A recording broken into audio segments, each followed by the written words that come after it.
Saludos a todas, todos y todes.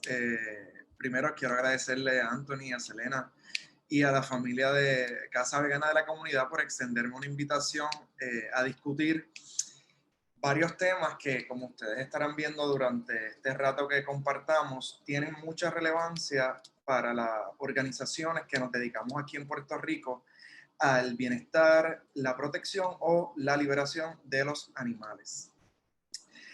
Como bien mencionó la compañera Selena, pues yo soy abogado de profesión.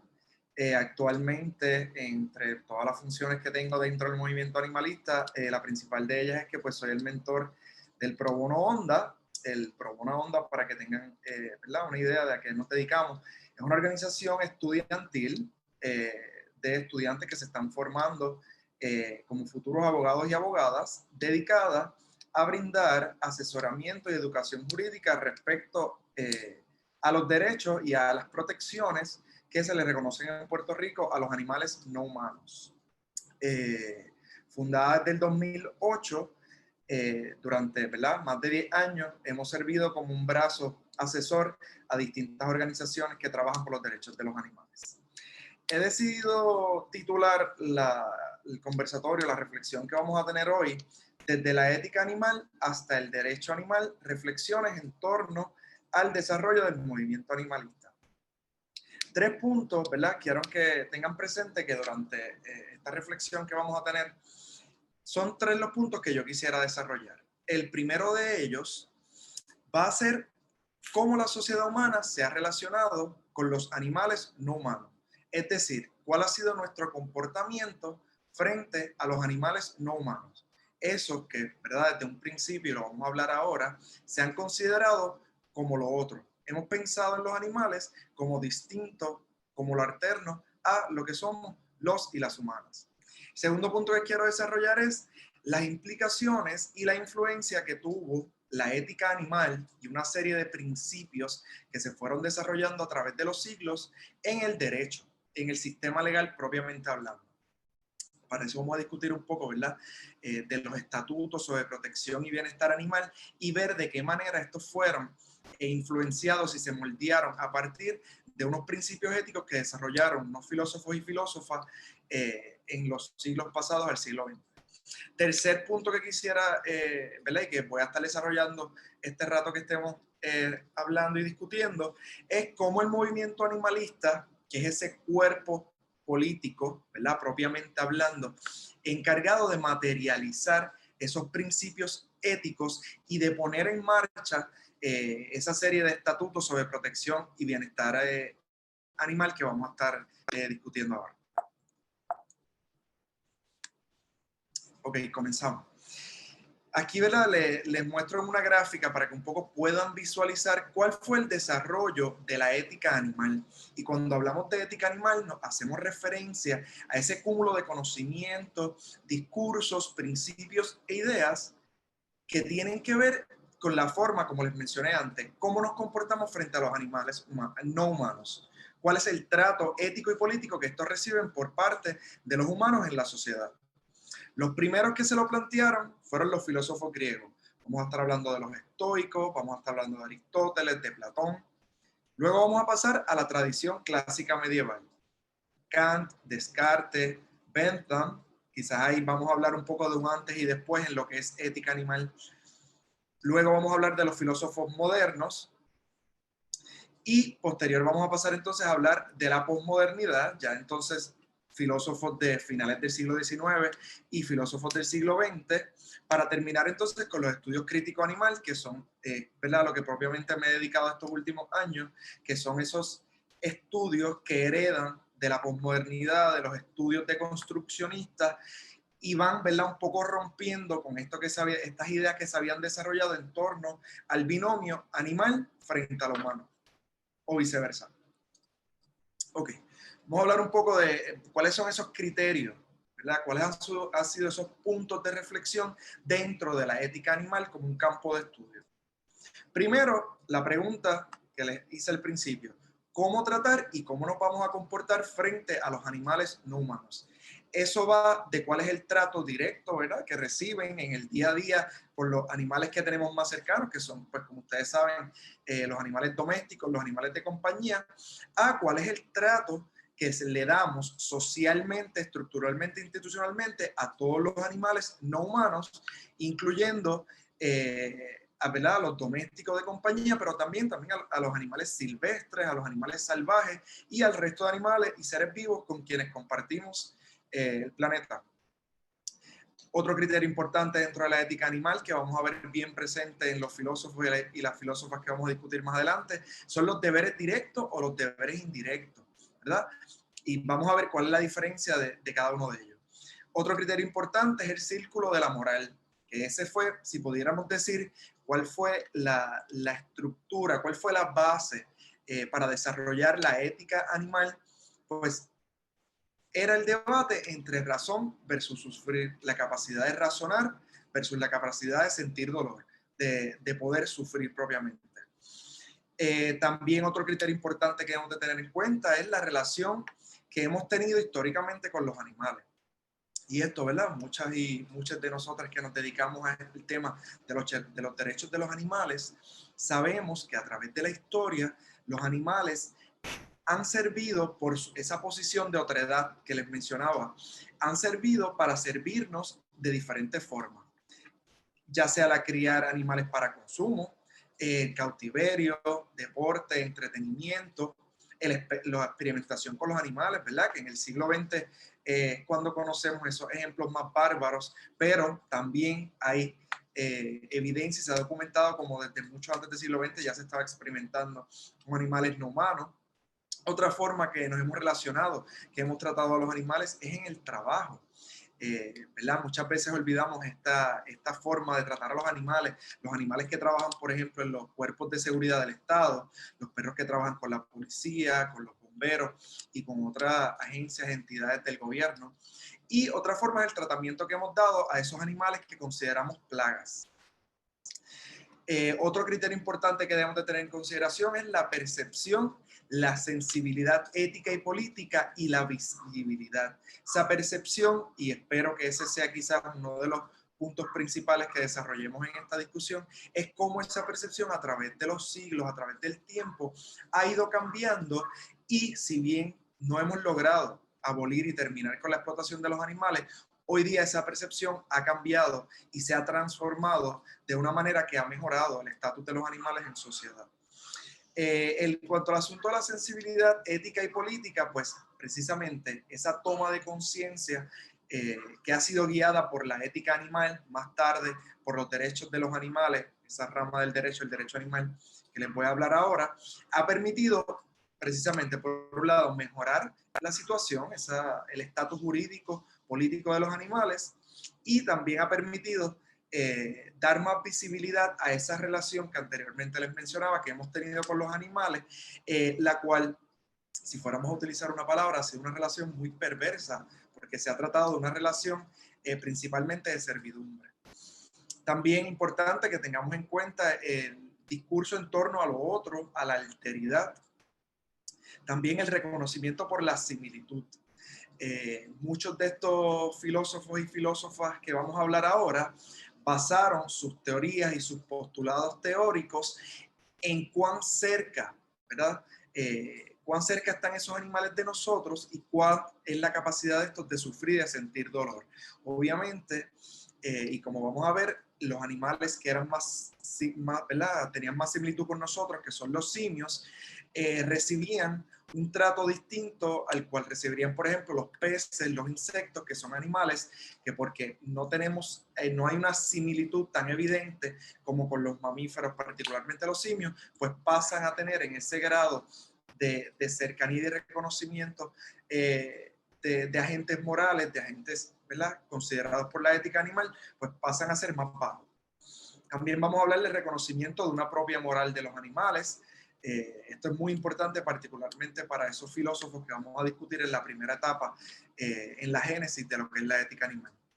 Vamos a hablar del antropocentrismo, que no es esa otra cosa que esa visión arrogante de esos primeros filósofos y filósofas que basaron esas teorías en torno a una visión centrada en el ser humano como un sujeto universal, y el resto de los seres vivos del planeta puestos a la servidumbre, ¿verdad? A servirle a este. También vamos a hablar del estatus político y jurídico de los animales, que ahí nos van a acompañar las discusiones en torno al sistema legal, los estatutos, las leyes, reglamentos, que han ayudado un poco a avanzar en la lucha por los derechos de los animales.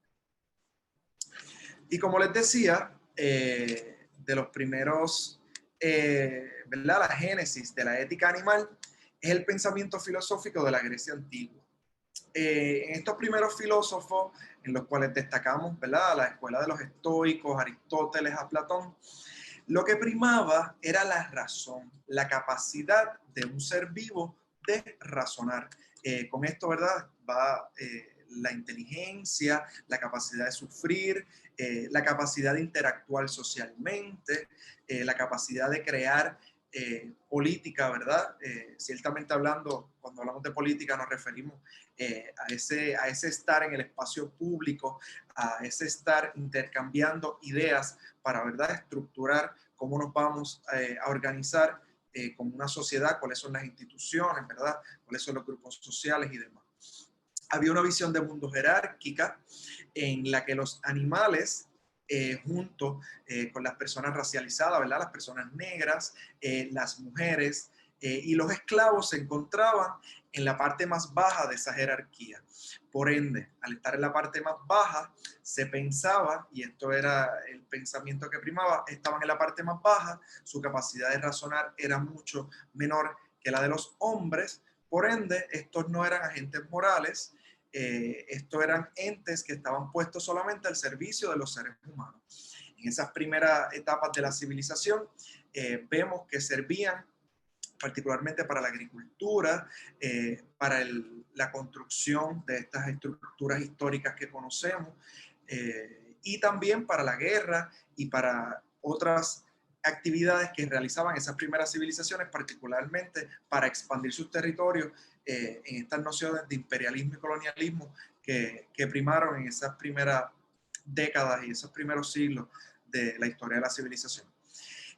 Si bien es cierto que era una visión, ¿verdad?, que como podemos ver es muy pesimista, muy violenta hacia los animales, también cabe recalcar y hacer la salvedad que había unas escuelas, como era la escuela de los estoicos, en cual hablaban de que no hacer daño a los animales, pero, y aquí hago el caveat importante que consideremos, lo hacían no era porque consideraban a los animales como agentes morales, agentes dignos y receptores de una serie de derechos y protecciones, sino que hablaban de no hacer daño a los animales, porque hacerle daño a un animal, ¿verdad?, conducía a hacerse daño al ser humano. Así que vemos eso que les hablaba, esa visión antropocéntrica.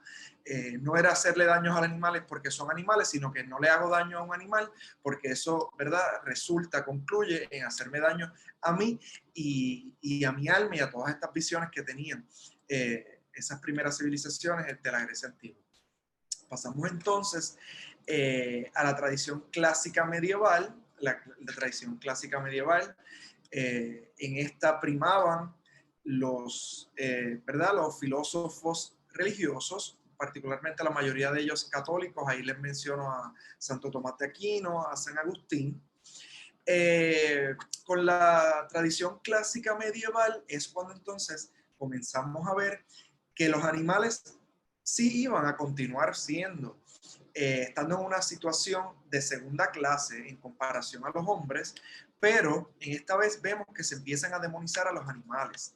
En la interpretación que hacen, ¿verdad?, Santo Tomás de Aquino, San Agustín y otros filósofos religiosos, lo que vemos es que en unas lecturas bíblicas muy reduccionistas, muy deterministas, los animales pasan a ser seres demonizados, seres satánicos, que fueron creados por Dios, pero que al no tener la capacidad de razonar, a ser seres sin alma, ¿verdad?, propiamente esa entidad dentro de lo que consideran la religión judeocristiana, lo que es el alma, al ser seres sin alma, pues son seres que pasan a estar en una categoría de, por así decirlo, de perversión.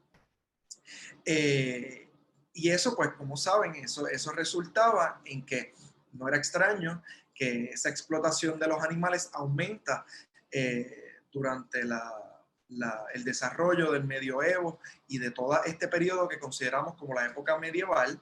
Es cuando comenzamos a ver las primeras, concretamente, el uso de animales para entretenimiento. Si bien ya los romanos y los griegos lo habían hecho, es con la época clásica medieval donde se comienza a materializar esas formas de entretenimiento. La alimentación también estaba muy presente. Más adelante con los estudios críticos animales vamos a hablar, ¿verdad?, de cómo se fue atando ese consumo de alimentos en la Edad Media. Tenía todo que ver con la clase, con el género. En la época clásica medieval, también, al igual que en la Grecia antigua, hago la salvedad.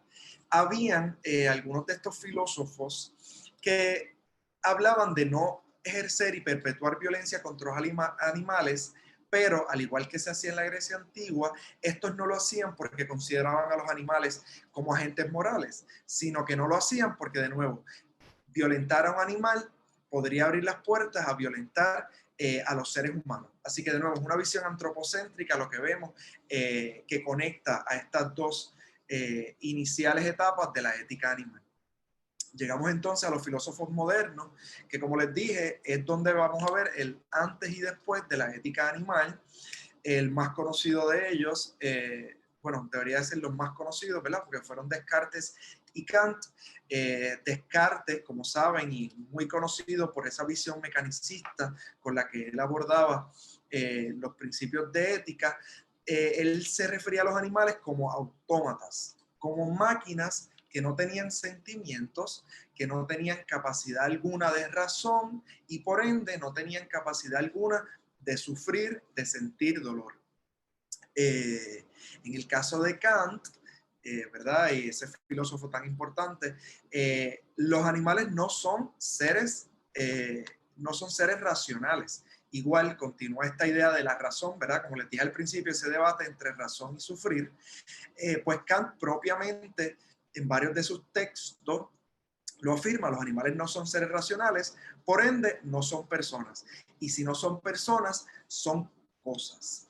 Me detengo aquí porque es importante esa primera consideración que hace Kant de referirse a los animales como cosa, como propiedad. Esa visión que se desarrolló en la época moderna es la que por los próximos 200 años ha prevalecido en los estatus jurídicos. Más adelante lo vamos a hablar en detalle, pero los animales hasta los otros días, entiéndase, hasta hace 10, 20, 30 años, en la mayoría de países y aquí en Puerto Rico hasta el año pasado, eran considerados propiedad, como lo era un bolígrafo, un carro, tu casa. Pues los animales también formaban parte de esa propiedad de la cual el humano puede disponer solamente con unas pocas restricciones que ninguna tenían que ver con la integridad física o con la capacidad de agente moral que tienen los animales. En cuanto al sufrimiento, Kant, influenciado por esa filosofía clásica medieval y por los filósofos de la Grecia antigua, particularmente Aristóteles, hablaba del sufrimiento de los animales, de perpetuar violencia y sufrimiento a los animales, pero él no indicaba que se debería evitar porque los animales no deberían de ser expuestos a este tipo de violencia o sufrimiento, sino que él indicaba que no se le debía hacer daño a los animales porque este daño repercute en afectar al ser humano. De nuevo, la visión antropocéntrica. No hago daño a un animal no porque es un animal, sino que no hago daño a un animal porque esto repercute en mi persona. Entonces, entre estos filósofos modernos, aquí entonces es que les hablo del marcar el antes o el después, llega Bentham.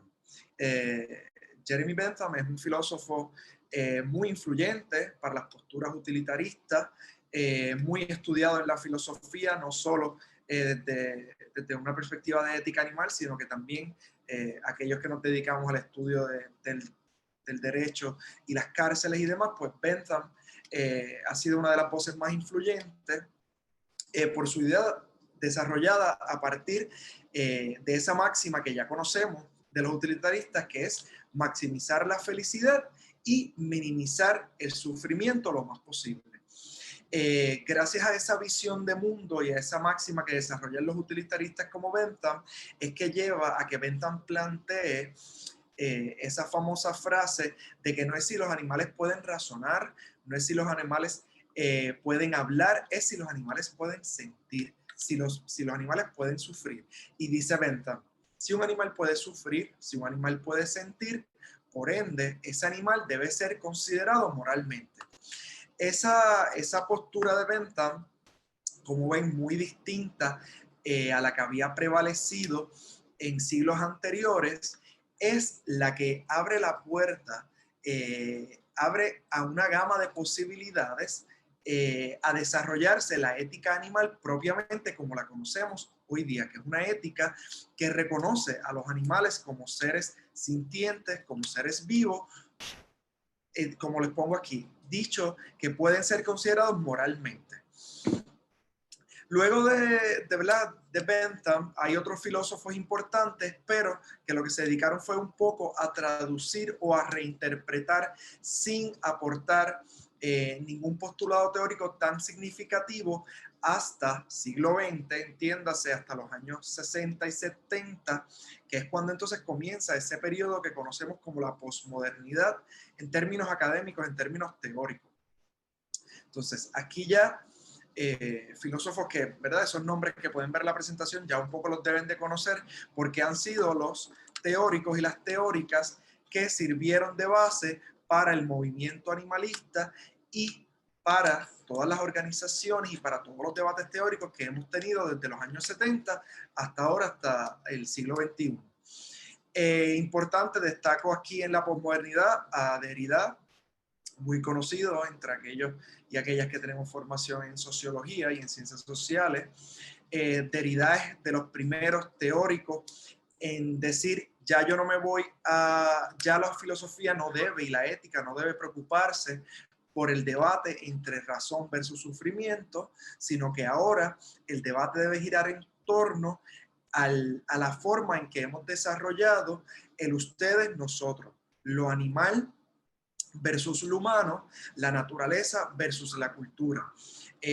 Romper con ese binomio, o por lo menos lo que hizo Derrida, que fue lanzar las primeras ideas en torno a poder un poco debilitar el binomio ustedes-nosotros, fue lo que permitió que personas, ¿verdad?, como Singer, Francione y todos estos teóricos que conocemos pudieran desarrollar una ética animal tan abolicionista, liberacionista como es la que conocemos ahora y que permitió, creó las condiciones para que surgiera un movimiento animalista del cual vamos a hablar ahora. Quiero también destacar a Donna Haraway. Donna Haraway habla de expandir la categoría persona, al igual que Derrida. Ella dice, ya no podemos seguir entrampados y entrampadas en el debate si los animales pueden o no sufrir, sino que ya es momento que empecemos a hablar de expandir la categoría persona para incluir a todos los seres vivos. En el caso de Haraway, nutrida por el xenofeminismo, el ecofeminismo y los discursos biologicistas más críticos, Haraway habla de extender la categoría de personas no solo a los animales no humanos, sino también a los otros seres vivos como son las plantas, los árboles y otros organismos con los cuales compartimos el planeta. Destaco también a Ryder, que fue quien acuña principalmente el concepto de especismo, que muchos y muchas utilizamos en la lucha hoy día, y también a Reagan, que habla de las consideraciones morales como que debe ser lo más importante, ya no debatir cuánto puede sufrir un animal o si éste puede razonar, sino que las consideraciones morales sobre los animales debería ser lo que prima la discusión sobre si reconocemos una serie de principios éticos y derechos a los animales. Posterior y lo que ha llegado hasta ahora, hasta el 2021, son los estudios críticos animales. Como les pongo aquí en la presentación, estos son la herencia del deconstruccionismo, del relativismo, del posmodernismo. Se destacan Haraway nuevamente, se destaca la compañera Laura Fernández, el filósofo Paul Preciado. Estos estudios críticos animales en los cuales, ¿verdad?, me gusta decir que son los que yo he desarrollado mi formación dentro del movimiento animalista, amplían la discusión porque ahora vamos a hablar de la cuestión animal, de los derechos de los animales, en clave ambientalista, feminista, queer, anticapitalista y ambientalista. Es por eso que no es raro escuchar entre los estudios críticos animales un xenofeminismo, un ecofeminismo, un feminismo antiespecista, un trans antiespecismo. Y es que, ¿verdad? Estos estudios críticos animales un poco quieren decir, ok, ya hemos visto un desarrollo de lo que ha sido la ética animal, han habido unos debates que han estado enfrascados en criticar el antropocentrismo, ¿verdad? Esa visión central de los seres humanos frente a los animales, o en el binomio sufrimiento, razonamiento, o no sufrimiento, o la capacidad de no sufrir o la capacidad de no razonar, sino que ya es esta, ¿verdad? De la mayoría, un poco aquí tengo que también destacar la participación de compañeras del movimiento feminista y del movimiento LGBTIQA+, porque en conjunto, con una visión antiespecista, buscan que esa categoría del humano, ese sujeto universal que hemos visto a través de los siglos, hay que romper con él para dar cabida a esas muchas otras formas en que podemos existir como entes morales en el universo, en el planeta propiamente hablando. Entonces, de los estudios críticos animales, pasamos a cuál es propiamente, dónde es que está el cruce de ética animal al derecho animal. Y aquí me quisiera, ¿verdad?, un poco detener a hablar del derecho animal como una rama del derecho, la cual se dedica a estudiar toda esa serie de protecciones y cuál es el trato jurídico que les vamos a dar a los animales. Como sociedad, ¿verdad? Esto tiene que ver todo con la forma en que nos organizamos política, social y culturalmente. Aquí se destacan algunos y algunas que conocemos, a Francione, a Gary, a Stephen Wise, a Nussbaum, a la filósofa, algunos constitucionalistas, y destaco aquí dentro de aquellos y aquellas que estudian el derecho animal como una rama del derecho, a los bienestaristas, porque como vamos a ver, la mayoría de estatutos han surgido de esta corriente ideológica dentro del movimiento animalista.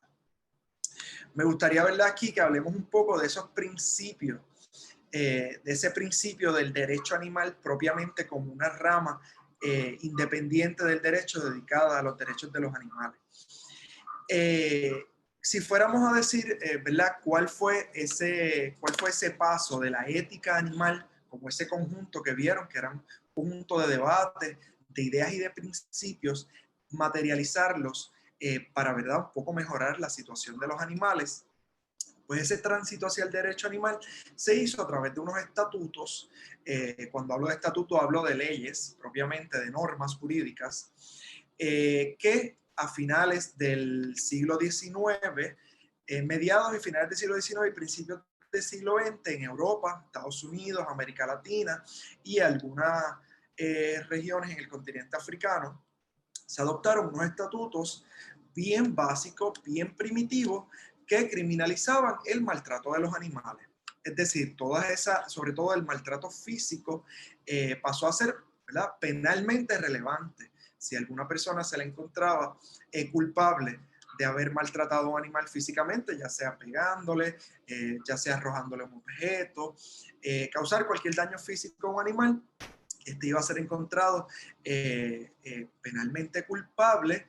Y vemos, por ejemplo, el Protection of Animals Act de Reino Unido, donde se impusieron las primeras multas y también el castigo del encierre, de la privación de libertad, eran obviamente mucho más cortas que una pena por perpetuar o por violentar a una persona humana, pero aún así vemos en estos primeros estatutos un reconocimiento, ¿verdad?, alguna manera de materializar todo ese acervo de los filósofos y filósofas, materializando esa idea que si los animales son seres sintientes, si los animales son seres que pueden sufrir, pues entonces son animales que los animales hay que protegerlos. Y en ese momento se adoptó por hacerlo a través de la criminalización del maltrato animal. Y en Estados Unidos también varios estados adoptaron, por ejemplo en Nueva York, se adoptaron esas primeras leyes que criminalizaban todo lo que era el maltrato animal.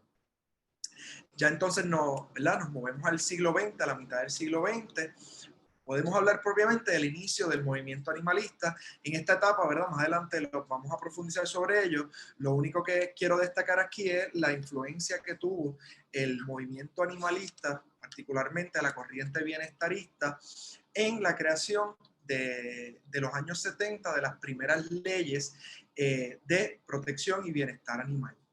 Esas primeras leyes de protección y bienestar animal, a diferencia de las de principios del siglo XX, van a tener un enfoque más amplio que el criminal y el penal, porque ya propiamente van reconociendo que los animales no solo tienen el derecho a vivir una vida libre de violencia, a no ser torturados, a no ser maltratados y explotados, sino que también tienen derecho a vivir una vida en no cautiverio, es decir, una vida libre, una vida digna, y a que hay que reconocerle una serie de derechos para que estos puedan vivir, como les dije, una vida digna y libre de una serie de malestares, como lo es no tener una alimentación apropiada, no tener un techo apropiado, no tener unas atenciones y unos cuidados médicos veterinarios apropiados.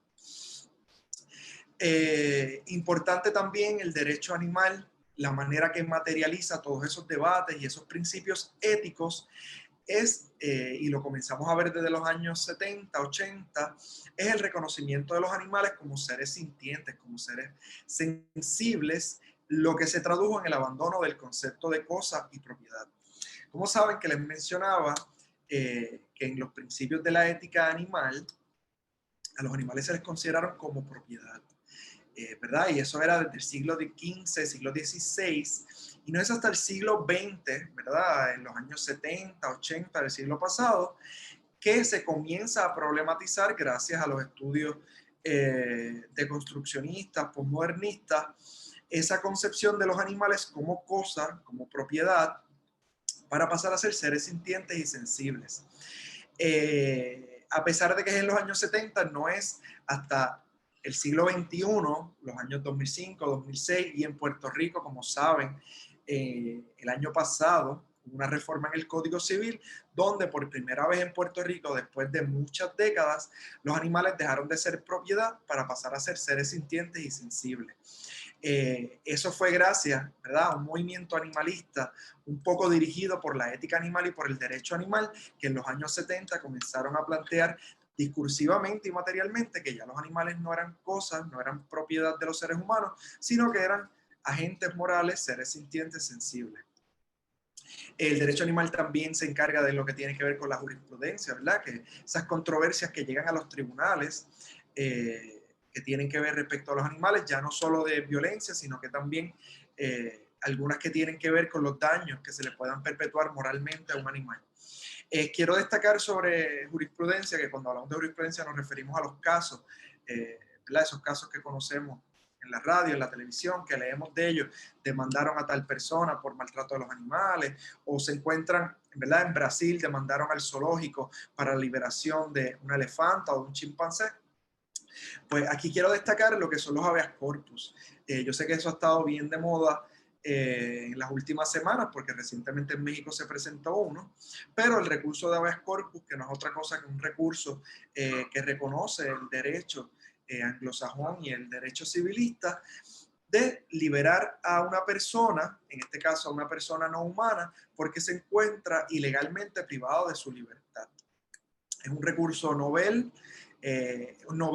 para el tema de los animales, para la liberación de los animales, porque ya el habeas corpus se había utilizado durante el siglo XIX y el siglo XX para liberación de personas negras, esclavos en los Estados Unidos.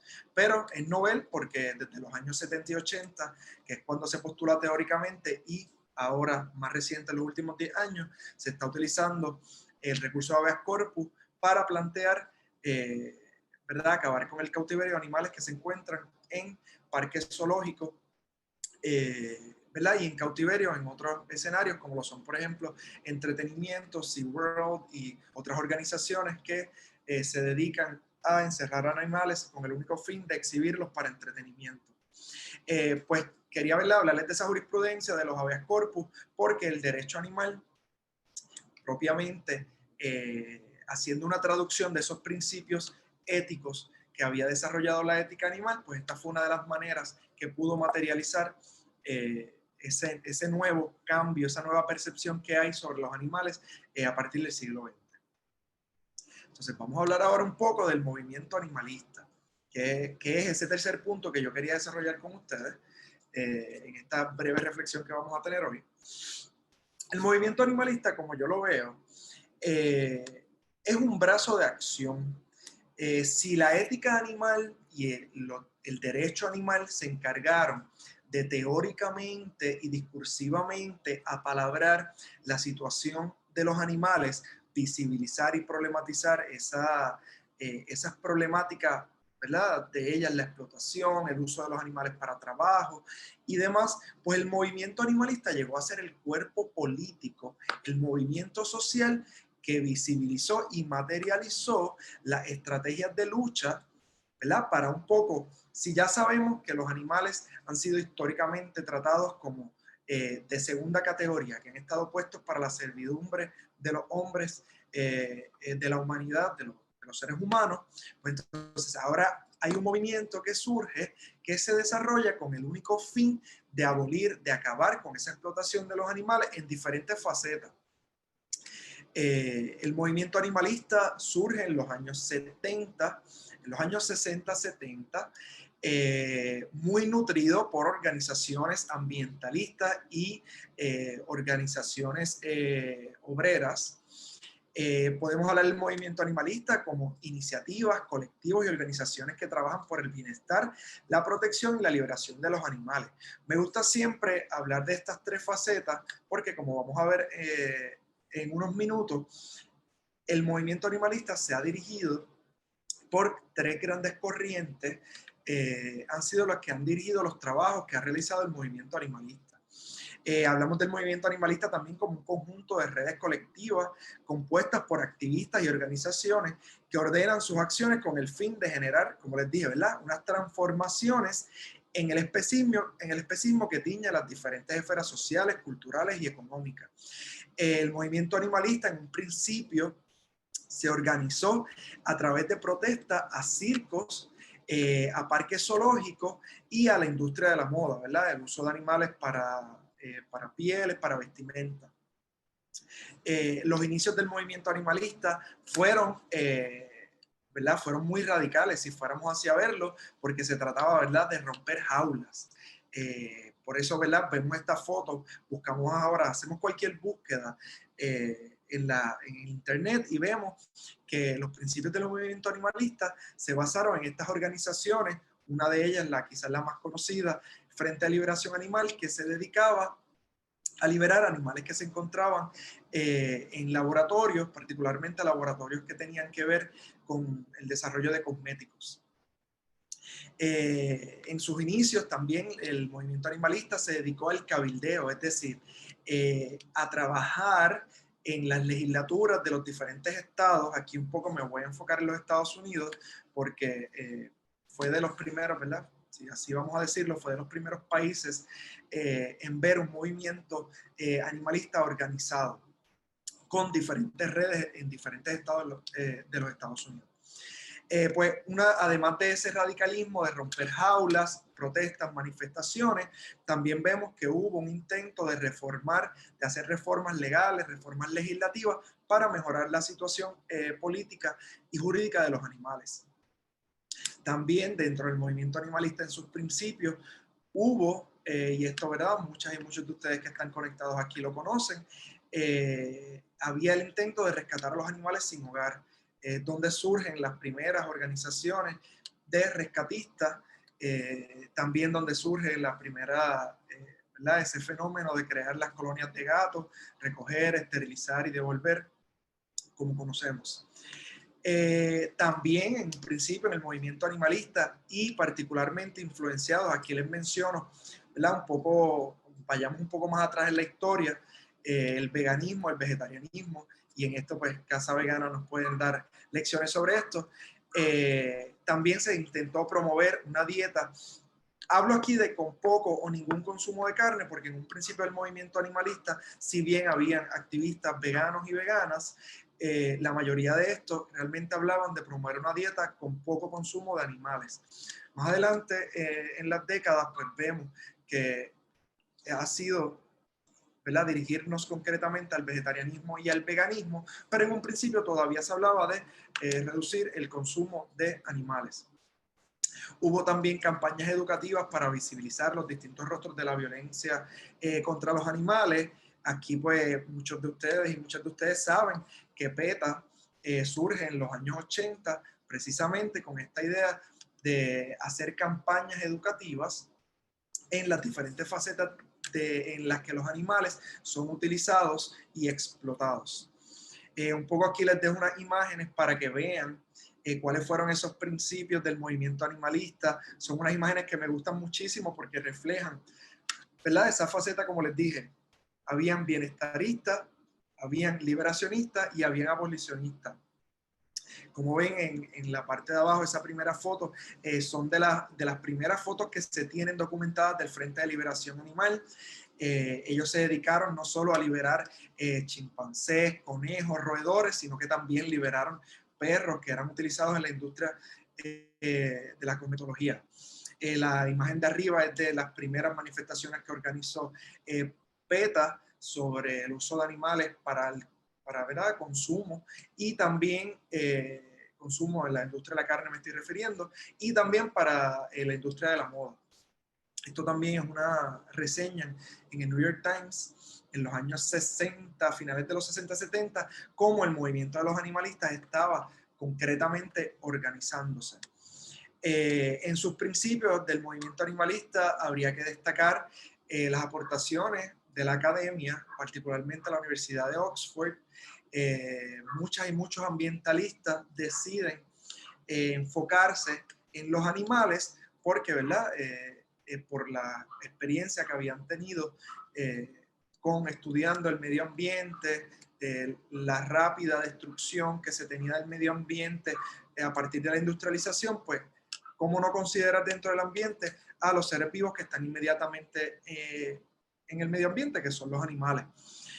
Como les mencioné, el Frente de Liberación Animal, que se funda a finales de los 70, PETA, que se funda en la década de los 80, una serie de teóricos que funcionaron como los, o sea, ¿verdad?, como esa ilustración, los que ilustran el movimiento animalista son Singer, Frazione, Reagan, Ryder.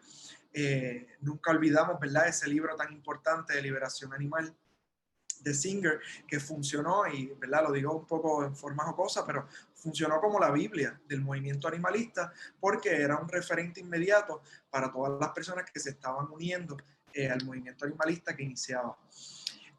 Durante esta década también, en los principios del movimiento animalista, gracias a Ryder y a Singer, vemos el concepto de especismo nacer. En su momento lo definen como el prejuicio o la actitud parcial favorable a los intereses de los miembros de nuestra propia especie y en contra de los de otra. Ese concepto, como ustedes saben, a partir de la década de los 70 ha sufrido muchísimos cambios. ¿Verdad? Luego en las preguntas y en la discusión que tengamos podemos ver cómo el concepto se ha expandido de forma que ha acogido a otras luchas y que propiamente habla no solo sino de una actitud parcial favorable, sino que hablamos ya de un sistema, hablamos de una opresión que es sistémica, que es institucional y que es estructural. También en la década de los 70, las Naciones Unidas adopta el documento universal, la Declaración Universal de los Derechos de los Animales. No me quiero detener mucho en esta declaración porque si bien sirvió como base para que muchos países, incluyendo a Puerto Rico, adoptaran sus primeros estatutos sobre protección y bienestar animal, pues no fueron muchos, casi ninguno de los países que adoptaron esta Declaración Universal. Por eso es que no es un estatuto, no es una norma jurídica que podamos decir que es muy persuasiva materialmente hablando, pero que sí sirvió como un modelo para poder entonces adoptar las primeras leyes de protección y bienestar animal. Que como les dije, aquí en Puerto Rico tuvimos la primera en el 1973. Ok, ya ahora conocemos, ¿verdad?, cómo fue que se inició estos principios éticos, estos postulados que han llegado hasta el día de hoy, cómo fueron transformándose a través de la historia, cómo en un principio el debate era muy primitivo, muy sencillo, giraba en torno hacia los animales pueden razonar, estos pueden sufrir, y cuál es la posición de estos frente a los humanos. Se transforma, ¿verdad?, a un debate mucho más amplio, un debate que cuestiona precisamente esa lógica binarista de humanos frente a animales, para propiamente hablar de que los animales son agentes morales y que hay unas consideraciones morales que tienen por el simplemente hecho de ser animales, de ser seres vivos, ser seres sintientes. Vemos que la ética animal se traduce materialmente en un derecho animal, como esa rama que permite, que posibilita una serie de reformas legales para mejorar la situación política y jurídica de los animales no humanos. Y vemos que junto con el derecho animal surge un brazo de acción, surge un colectivo político que es el movimiento animalista, similar a otros movimientos que se organizan frente a una injusticia, una problemática, en este caso, para acabar con la violencia contra los animales. El movimiento animalista, ¿verdad?, que nace para allá, para los años 70 y 80, se va desarrollando en diferentes colectivos, organizaciones, entidades que trabajan por los derechos de los animales desde tres posturas. Esto nos quiere decir, estas que ustedes están viendo aquí en la pantalla, no fueron las únicas que se desarrollaron, pero fueron las principales y, ¿verdad? Y me consta porque lo vemos todos los días que trabajamos con diferentes organizaciones, y ahora cuando yo les defina cada una de estas corrientes, vamos a ver cómo están hasta el día de hoy tan presentes dentro del quehacer que hacemos como activistas de los derechos de los animales. De entrada, ¿verdad?, les dejo saber que la organización que dirijo, ONDA, el Frente y mi propio quehacer dentro del movimiento animalista, desde una perspectiva más teórica, se ha dirigido por la corriente abolicionista, que como vamos a ver es la corriente, quizás hablo de la corriente más radical en un término positivo, ¿verdad?, un concepto positivo. Digo radical porque es la que habla de abolir toda forma de explotación de los animales. Vamos a ver. Vamos a comenzar desde la más simple, la más reformista, vamos a llegar hasta la más radical, que es la abolicionista. La corriente bienestarista es quizás la corriente que más conocemos, porque es la corriente que ha dirigido todos los esfuerzos para reformar las leyes de protección de los animales y de bienestar animal que conocemos. Las bienestaristas y más adelante los liberacionistas fueron las y los responsables de esas primeras leyes que criminalizaban el maltrato animal. Fueron también las primeras en reconocer a los animales como seres sintientes dentro del derecho y del sistema legal. ¿Verdad? Les dejo aquí una definición muy buena que quisiera leerles.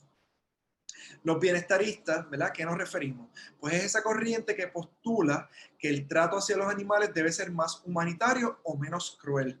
Importante resaltar, menos cruel. No obstante, en caso de tener que producir muertes, estas deben ser indolorosas y adecuadas.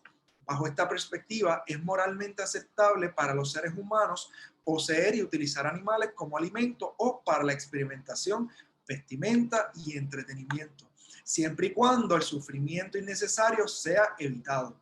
Dicho de otro modo, el bienestarismo busca proteger a los animales no humanos del sufrimiento innecesario, pero no pretende eximirlos de la explotación. Una de las referentes más destacadas de esta corriente es Mary Temple Grandin. Dentro de los bienestaristas, ¿a quién podemos identificar? Pues podemos identificar a las organizaciones de rescatistas, ¿verdad? Esas organizaciones que se dedican a recoger a animales que se encuentran en la calle. También encontramos organizaciones profesionales legales que trabajan por reformar las leyes, los reglamentos, legislativamente mejorar la condición de los animales.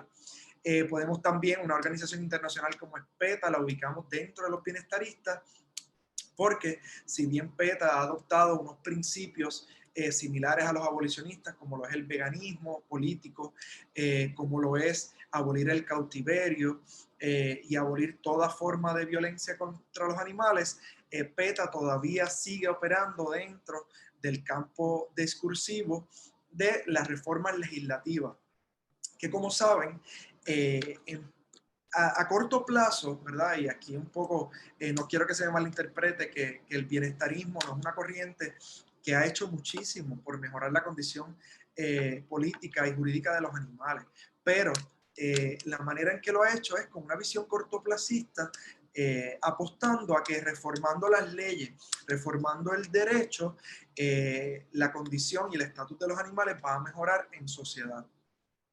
Muchas y muchos de nosotros, estudiando todo lo que se ha documentado a partir de esas primeras leyes de criminalización de los animales, un poco le planteamos a los bienestaristas y a las bienestaristas que si bien a corto plazo se mejora la situación de los animales, lo que vemos a largo plazo es que se queda sin trastocar esas violencias más neurálgicas, esas violencias más significativas que dañan, que afectan a los animales, como lo es, por ejemplo, el cautiverio o el consumo de los animales como alimento, los productos de estos incluidos también.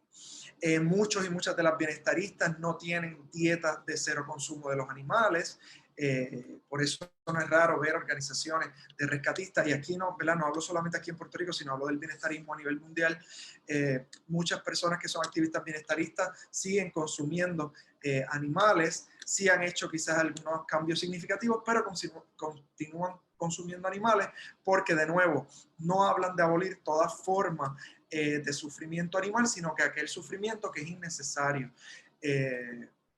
Otro ejemplo que podemos ver es cómo muchas de esas primeras leyes que impulsaron las y los bienestaristas para proteger a los animales domésticos, a los animales de compañía, a los animales urbanos, es decir, esos con que compartimos el día a día, de ahí quedaron expulsados los animales más grandes, los animales salvajes, silvestres, que se encuentran en la naturaleza. Un ejemplo bien concreto que podemos poner es cómo en esas primeras leyes de los años 70 se excluyó expresamente a los animales que se encontraban en laboratorios, a animales que estaban siendo utilizados en la milicia, animales que estaban siendo utilizados en circo, en la televisión, ¿verdad? En esa industria del cine, y animales que se encontraban en cautiverio. Porque de nuevo el bienestarismo sí busca proteger a los animales, de eso yo no tengo duda, y esa no es la crítica principal que se le hace, sino que lo que busca es simplemente un poco aminorar, un poco disminuir el sufrimiento que se les causa a esto. Pasamos entonces a la segunda corriente principal, que es la corriente liberacionista. Esta corriente, muy similar, ¿verdad?, a la bienestarista y también un poco a la abolicionista, como vamos a ver ahora, plantea que los límites de las consideraciones morales coinciden con la capacidad de sentir. Esta primera aseveración les debe recordar, porque, ¿verdad?, los liberacionistas son los herederos principales de aquellos filósofos que en un principio de la ética animal, como Bentham, planteaban que si los animales son capaces de sentir, de ahí obviamente se colige que les interesa evitar el sufrimiento. Estos señalan que las únicas características importantes son la capacidad de experimentar dolor y placer y la capacidad de desear, aunque con diferencias entre sí y discrepancias entre sus planteamientos más importantes. Se encuentran, y esto es un debate, ¿verdad?, que es importante que lo tengamos bien presente, son las y los liberacionistas los que plantean por primera vez esta idea de graduar, ¿verdad?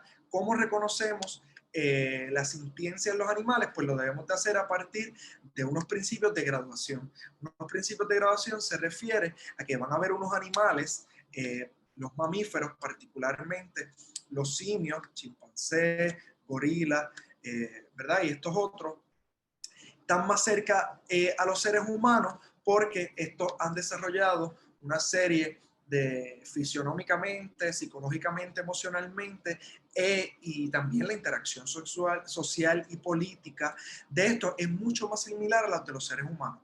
Por esa razón, estos están en una mejor posición para que les reconozcamos una serie de derechos y de protecciones. Los principales exponentes, ¿verdad?, de esta corriente es Peter Singer, Paola Cavalieri, Daniel Dombrowski y Sechi Samir. Los liberacionistas fueron, junto a los bienestaristas, los que dieron esas primeras, ¿verdad?, esos primeros discursos que permitieron la adopción de unas leyes sobre protección y bienestar animal, y la manera en que lo hicieron fue planteando, retomando esos debates en torno a los animales, esa concepción de los animales como seres sintientes y seres sensibles. Los y las liberacionistas fueron quizás responsables de esas primeras reformas en los códigos civiles que se tuvieron en los años 2000, particularmente estoy hablando en Europa, ya no tanto acá porque acá fue un poco más tarde, pero en Europa, de que se les fueran reconociendo a los animales como seres sintientes, como seres sensibles, y que abandonando así la categoría de estos como propiedad o cosas. Al día de hoy, organizaciones que podemos identificar como liberacionistas, diríamos que es el Animal Legal Defense Fund, que se dedican a trabajar reformas legislativas para mejorar la situación política y legal de los animales. Y también podríamos mencionar aquí al Non-Human Rights Project, que esta organización que muchas y muchos de ustedes deben conocer, junto a Stephen Wise, que es su presidente, se dedican a liberar animales en cautiverio, ya no a través de medidas radicales como lo podría ser romper jaulas, sino reformando las diferentes leyes en los diferentes estados en Estados Unidos para mejorar la condición política y legal de los animales. La tercera corriente es la corriente abolicionista. En esta corriente me gustaría un poco, ¿verdad?, primero aclarar, yo, ¿verdad?, y los espacios donde me muevo son principalmente abolicionistas. Mi formación ha sido como abolicionista, me identifico como tal. Un poco van a ver por qué es que les digo que esta es una vertiente un poco más radical. Entre los abolicionistas hablamos de que se trata de un planteamiento según el cual los animales no fueron creados para fines humanos, por lo que no deben ser pensados como propiedades de otros para ser utilizados o explotados. Esta corriente, ¿verdad?, y en esto las compañeras y compañeros de Casa Vegana, ¿verdad?, la conocen de cerca, porque esta es la corriente que más promueve el veganismo y la educación de la sociedad para que no se consuma ni se demande ningún producto cuya elaboración se base en la explotación o muerte de los animales. El supuesto fundamental que dirige a los abolicionistas es que todo ser sintiente goza de un derecho fundamental a no ser tratado como propiedad. Esta corriente se posiciona en un punto de partida crítico con respecto a las dos anteriores, entiéndase, a la liberacionista y a la bienestarista, puesto que aquellas ponen el acento, ¿verdad?, se enfocan en el sufrimiento de los animales más que en la vida y en la libertad de los animales, ¿verdad? Y hablamos de vida y libertad como derechos fundamentales. Los referentes contemporáneos del abolicionismo son Godlovich, Harris, Rowling, Francione, Bluhar, Dunaher, Best, Horta, Reagan, que tiene un texto bellísimo, y Richman, que al final voy a hablar de ambos, tienen unos textos bellísimos, muy recomendados para conocer cómo funciona el abolicionismo. Dentro de los abolicionismos, ¿qué tengo que destacar? Pues tengo que destacar el veganismo político. Tengo que destacar todos esos esfuerzos de ver el veganismo no como una corriente de moda, no en términos salubristas, sino que promover el veganismo como una posición ético-política ante el sufrimiento de los animales. Los los abolicionistas buscan abolir el sufrimiento y la explotación animal a través de reformas estructurales, de transformar estructuralmente la forma en que tratamos a los animales. Ya no se enfoca en un debate de si A los simios se le debe reconocer más derechos que quizás a un pez o a un insecto. Ya no hablan de que entrar a consideraciones sobre el raciocinio o sobre la capacidad de estos de sufrir dolor, sino que los animales, porque sí, porque simplemente son animales, tienen derecho, ¿verdad? A vida, a libertad, a dignidad. Es por esto que no es raro ver entre las organizaciones que componen a los abolicionistas, organizaciones que trabajan por liberar a los animales, por organizaciones que buscan acabar, cerrar la industria de la carne, porque sabemos que quizás junto con el cautiverio es una de las violencias más visibles que hay contra los animales. Sabemos que mueren millones de animales en la industria de la carne. Dentro de estas organizaciones me gustaría destacar el Frente de Liberación Animal, que se funda en los años 70, como les mencioné, hasta el día de hoy todavía tienen varios capítulos. También tengo que destacar a PACMA, al Partido de Animalistas en España. Tengo que también hablar de organizaciones como lo son Santuario, el Santuario de Animales de Madrid, de Barcelona y de otras partes del mundo, donde lo que se busca es cambiar totalmente la forma en que coexistimos con los animales. Y para eso no queremos reformas legales, que sí son importantes, pero si esas reformas legales solamente se enfocan en la capacidad de seres sintientes, o si solamente se enfocan en mejorar la situación de los animales domésticos, pues entonces no estamos haciendo a la larga mucho por un poco trabajar un mundo donde, ¿verdad? Finalmente digamos que la explotación y el sufrimiento animal ha sido llevado a unos grados tan y tan bajos que es una cuestión del pasado. Esas son las tres corrientes principales. Como les dije, hay otras corrientes que se fueron desarrollando, pero esas fueron las más importantes y esas fueron las que han dirigido los trabajos de muchas de las organizaciones dentro del movimiento animalista. En Puerto Rico hay un movimiento animalista, a mí me gusta decirlo, me gusta recordárselo a las personas, ¿verdad? Porque a veces lo perdemos de perspectiva. Yo sé que trabajamos en nuestras propias organizaciones, yo me muevo entre la Comisión de Derechos de los Animales del colegio, me muevo entre ONDA, entre el Frente de Animalistas en contra del cautiverio, pero siempre viendo que todo el trabajo que realizo y mi quehacer como activista dentro de los derechos de los animales está dentro de un movimiento animalista más amplio. El movimiento animalista en Puerto Rico tuvo, ¿verdad? Marcar su inicio es complicado, pero sí podemos marcar unos primeros hitos, unos primeros logros que se llevaron a cabo. Y entre ellos, pues quisiera destacar, ¿verdad? En los años 70, cuando se aprueba la primera ley de protección de los animales, basada en la Declaración Universal de los Derechos del Animal, que fue ese documento que les dije a nivel internacional. Pues aquí en Puerto Rico vimos nuestra primera ley de protección y bienestar de los animales. Era muy simple esa ley. También el movimiento animalista organizado, es a quien tenemos que agradecer que en los años 2000 vemos una serie de protestas y manifestaciones. Unas activistas muy importantes participaron de protestas en circos, en laboratorios, aquí en Puerto Rico y fuera de Puerto Rico. También el movimiento animalista fue responsable de que en los años 2000 a 2010 se adoptan esos primeros estatutos, esas primeras leyes a nivel de los municipios para trabajar con la sobrepoblación de los animales y con el maltrato animal. El movimiento animalista en Puerto Rico ve su primer logro importante en el año 2008, cuando se aprueba la ley 154, que es la Ley de Protección y Bienestar Animal de Puerto Rico, que es un estatuto que muchas y muchos de ustedes conocen, porque es propiamente el estatuto que ha servido para en los pasados 30 años, en los pasados 10, 12 años desde su aprobación, se aprobó en el año 2008, ha sido nuestra herramienta principal para trabajar con el maltrato y la violencia física, emocional, psicológica a los animales.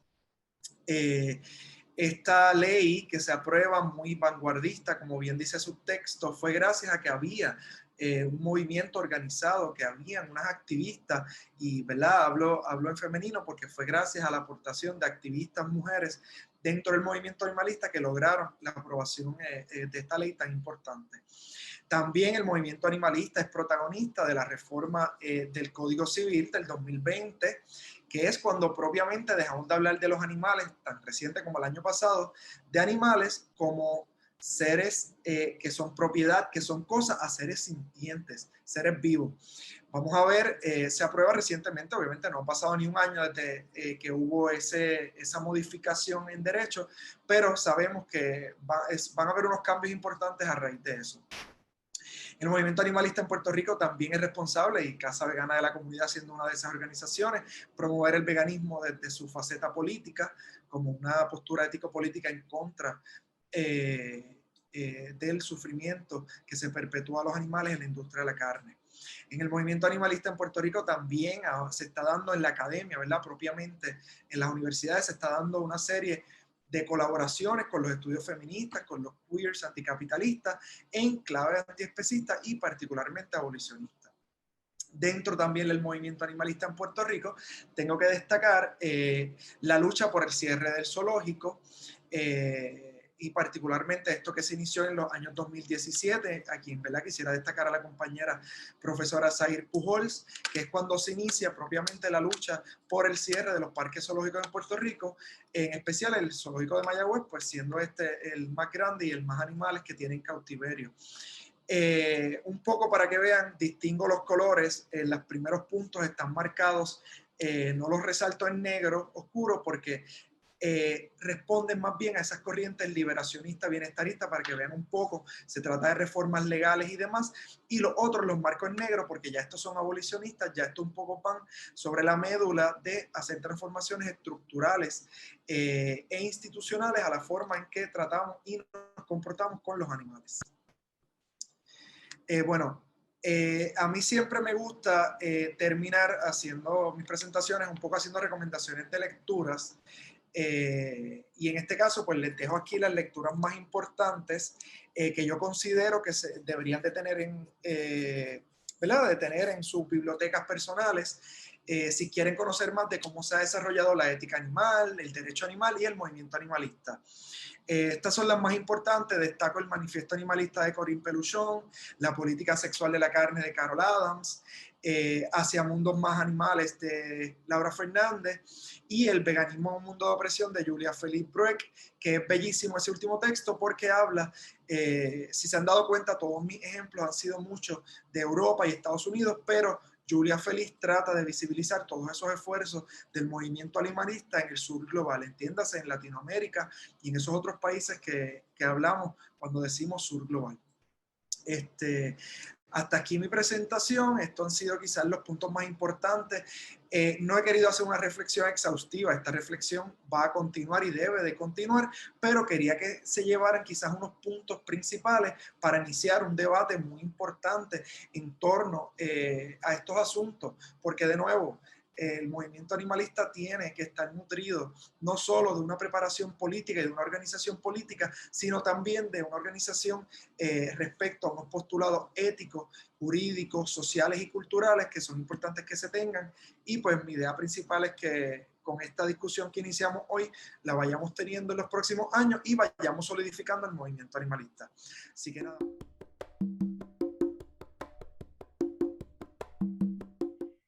Tenemos una preguntita aquí de Mayrín Torres. Hola Mayrín, ¿cómo ves el crecimiento en la última década de movimiento Liberación Animal? Mira, Liberación Animal en un principio fueron muy radicales. Fueron muy, muy radicales. Hay unos videos buenísimos en YouTube que pueden buscar de cuando ellos realizaban liberaban animales de estaciones de experimentación en las universidades en el norte de los Estados Unidos.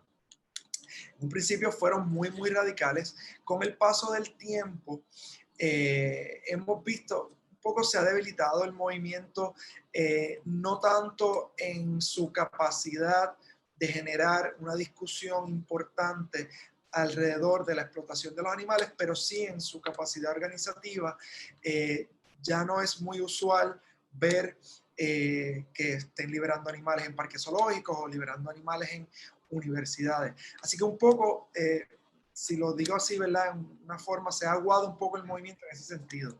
Ahora bien, Liberación Animal, por otro lado, ha dado base a todas estas organizaciones que están trabajando en torno a acabar con la industria de la carne.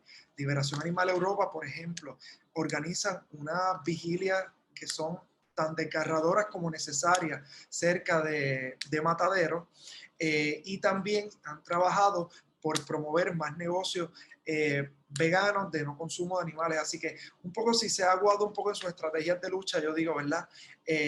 Han tenido la oportunidad de desarrollarse en otros ámbitos dentro del movimiento animalista.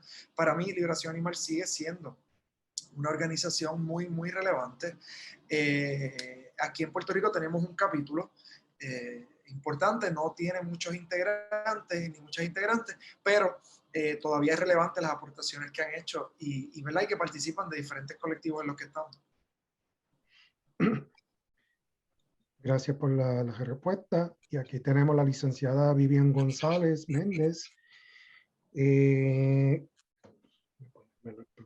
Aquí. ¿Ha podido identificar en cuál país, región está más avanzado el movimiento abolicionista? Gracias, Vivian, la compañera Vivian, por esa pregunta.